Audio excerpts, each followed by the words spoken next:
দাদা তুমি ডাকছো কি লিগা কত? আরে ডাকছি তোর কাছ থেকে একটা বুদ্ধি নেব। কি বুদ্ধি নিবা?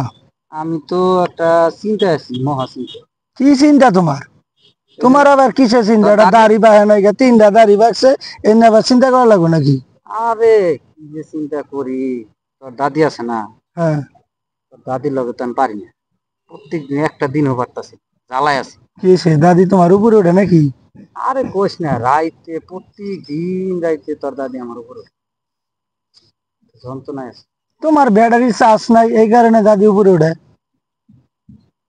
তোরে ডাকছি আমি ভালার নাকি একটা বুদ্ধি নিমু, তুই আমার আর বাস দিতেছস না, ব্যাটারি দুর্বল। তাহলে দাদি তোমার উপরে উঠতে গেলি না, তুমি দাদির উপরে থাকবা। যা, তোমার তোর ব্যাটারি তোর চার্জ কাছে নাই দেখে তোর তো। কাছে আমার বুদ্ধি না, তুই যা শালা নাতিন। নেছি বুদ্ধি তুমি নিগা যাও, যা যা হ্যাঁ তোর তুমি থাকো তোমার নাতি দাদিরে নিয়া। নাতি আমি হ্যাঁ, আমার কদিন পরে দাদা আমার পাল্টা লাগবো। তোমার নালা দাদা আমার চলবো না, গেলাম গ্রামে। যাবি এদিকে।